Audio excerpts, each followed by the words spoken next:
Hello, Netflix Book Club. I am Uzo Aduba, and I'm your host of But Have You Read the Book? Today, we're talking small town gossip and big time drama with South Carolina's favorite trio, the Sweet Magnolias. Joining me today are Brooke Elliott, Heather Headley, Joe Garcia Swisher, stars of Sweet Magnolias, as well as Cheryl Anderson, the series showrunner. Welcome, everyone. Thank you so much. I mean, there have been 11 books in the Sweet Magnolias series, so I think it's pretty appropriate for us to give a toast to Cheryl Woods. Yes, ma'am. So can we give a toast? To Miss Woods. Yes, Woods. to Miss Woods. So Cheryl, each of these books has a different protagonist. So as the showrunner, how did you go about developing all of the different perspectives with each of the stories?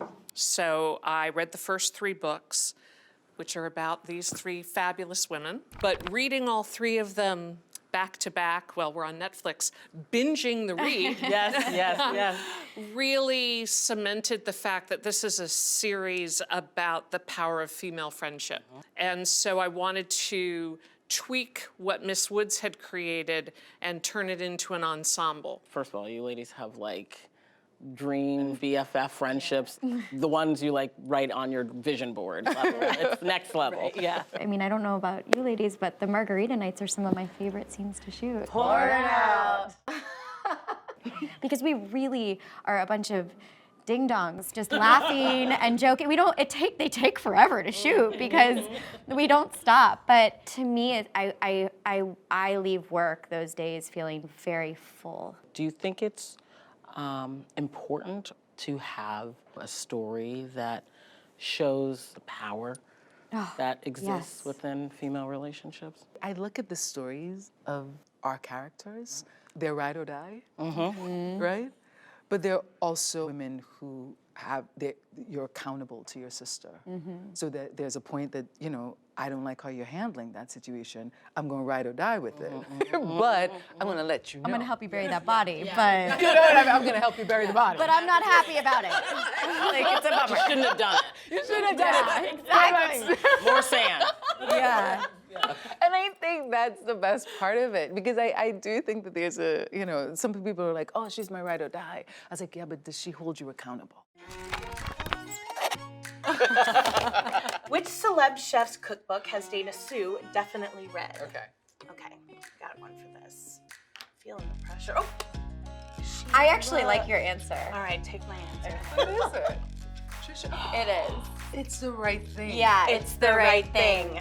Okay, how does Heather take her coffee? Ooh. Oh, I suck. Who is most likely to show up with coffee for everyone? You would, because you are really thoughtful like that. like to that bring would be things you. for I thought people. Justin would too. Justin He does. would. He's got to keep his ladies happy. Who is most likely to read a book on set? Okay. Yeah.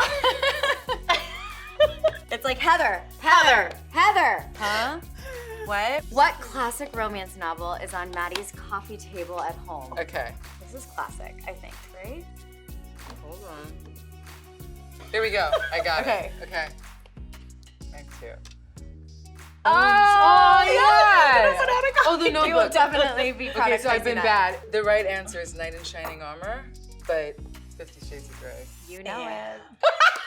So I think that's it. It's good to have a BFF around. Yes. To laugh, to cry, to share. All of it. Are you guys friends in real life? The energy feels very... We love each other. Do you? I always make a point not to fall in love with my co-leads, right? So I just want to know you, and then I want to fall in love with you organically.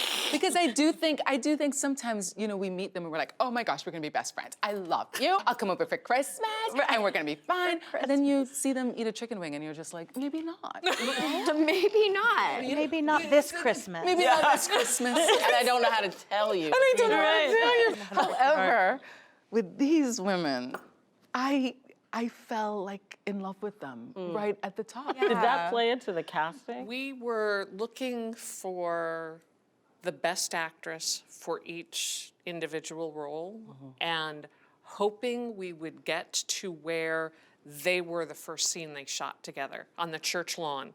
Oh, yeah. And I stood there at Video Village and I thought, I think this is magic. And then we got to the first margarita night and I turned to Norman, our producing director, and I was like, we have a show. Well, now that we've established that Bill is not what you want, can we move on to what you do? He is my son's coach. So there is a little something there. Farmer Jeremy took me on a drive today. He's beautiful. I'm seriously getting used to this. Can you imagine when our kids are our age? Our kids? I want a family for myself. It's irresponsible to bring another child into a world that cannot support the people already here. Do the storms ever stop? No, but neither do the rainbows. Hi there, Netflix Book Club. This is Cheryl Woods, the author of Sweet Magnolias. Throughout this episode, I'm going to tell you about the characters and how I created them for the series. Let's dive into Maddie Townsend, portrayed by Joanna Garcia Swisher. Maddie Townsend is a single mom who is coping with the sudden end of her marriage through her husband's infidelity. And when everything is unraveling, she's trying for a new beginning, and she has two friends around her who are there to support her as she makes this journey, discovering who she can be and not just who she was.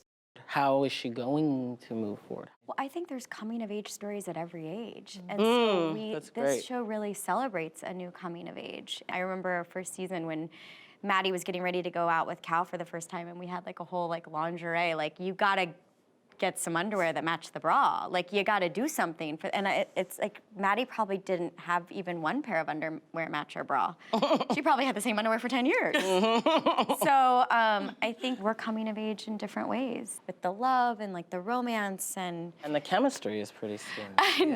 yeah. I'm not saying, but I'm saying. Listen, that's our job. Yeah. No, this is the best beach I've been to. It's such a beautiful relationship in the book, but I also think that in both romantic relationships and in best friend relationships, we learn so much about each other in conflict. And so I wanted their relationship to be a little bit messier than it was in the book. You know, it takes a lot for her to kind of let the wall down and like, you know, kind of maybe fall in love again or even just be open to all of that. So for Maddie's type A side, I'm like, I can get this done. I've got the kids. I'm going to do this. I'm going to do that. And it's like, I wanted her to just relax. Will she? Does she? I think just when she does, things go crazy again. So it's like, I'm like, just when Maddie's fine being a hot mess, and like she's like, oh, cool. It's like you release that control, and then all of a sudden you get hit by. But that's life, which is that a lot like me? But she fun. But she fun. But she fun. I just want to savor this moment while we can.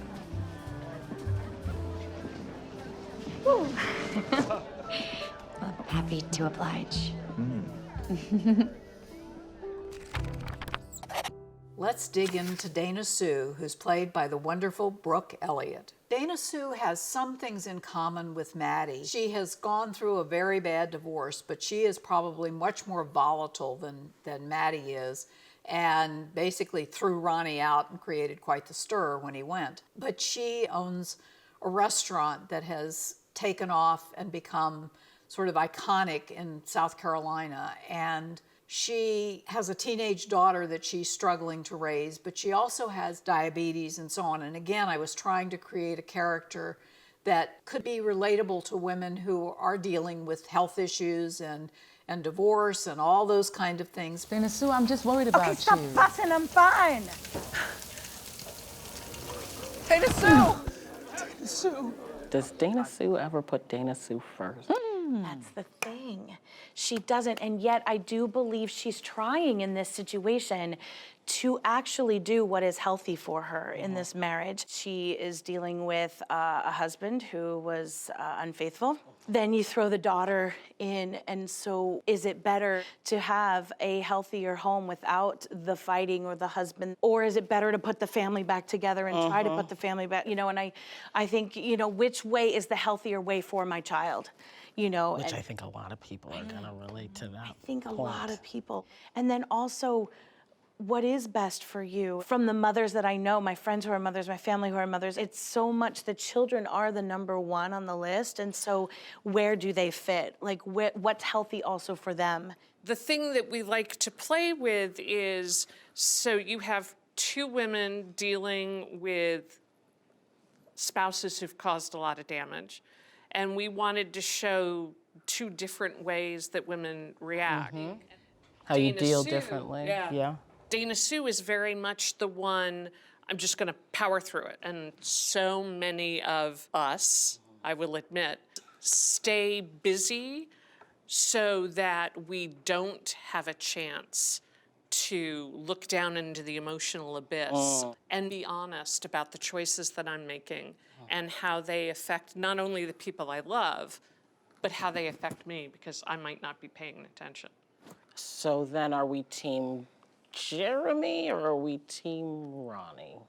I'm team Jeremy for what he gives to her. He gives her so much of getting to feel beautiful. So like there's an innocence and a playfulness to Jeremy that allows her to find like a different part of herself and a less have to power through side of her. But I do think that there's just no replacing that connection with Ronnie, I think. Ronnie. It's just... I've been pushing so hard for a yes because I didn't want to give you a chance to say no.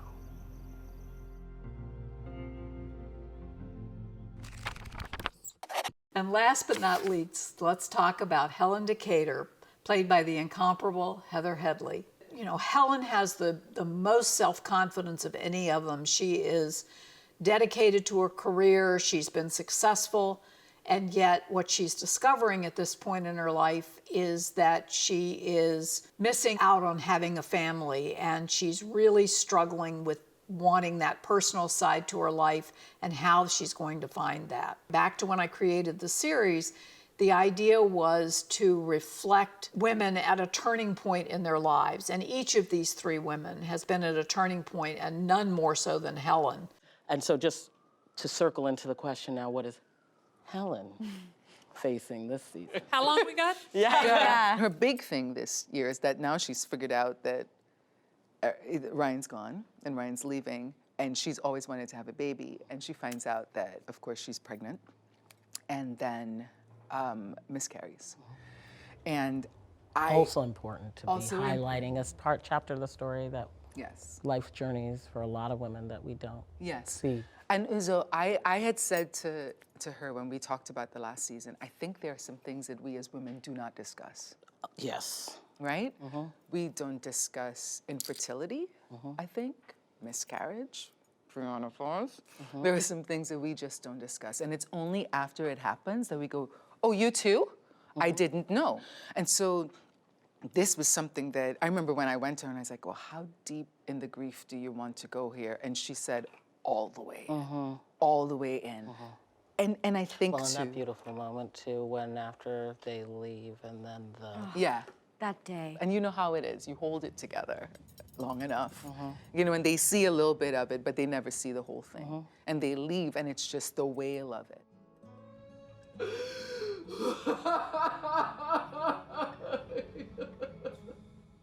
But I thought to myself, what a blessing it is to be able to fall back into the soft bed of friends. How important was it to you, Cheryl, for that story point? I'm hoping that women are going to turn to each other as they're watching the show and say, you know, have you been through this? And this is what I've been through. Let's talk about it. Let's share about it. Because again, that's where the healing comes from.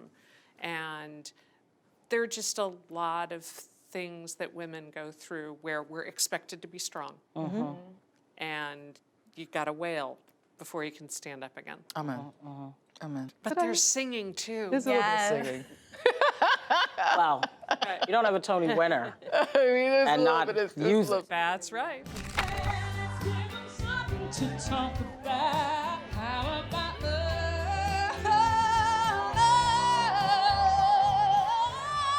The fun for us as writers is that these three fascinating women embodied by these three amazing women give us so many layers and so many textures that we can say, well, some women do this, some women do this, some women do this.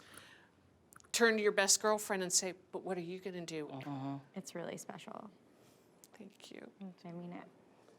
I wish you 1,000 years. Thank you. Well, thank you. Come visit us. Absolutely, absolutely. Can I come to Serenity? Bill. Done. You heard it here You can have first. the baby. I think we just got the official commitment. You are part of Serenity. Yes, ma'am. Thank you. She could be my sister who was in jail. We shot it. Yes, the backstory. That's the backstory. See the tie-in? I do. You can check out Sweet Magnolias on Netflix, and you can also check out one or all 11 of Cheryl's books. Sweet Magnolias, available in stores. Like Maddie's mom says, cheers to Serenity and all the women who make it so special. Cheers. Cheers. That was great, lady. Thank you. That was so great. Yes. Thank you. Congratulations, you guys are amazing.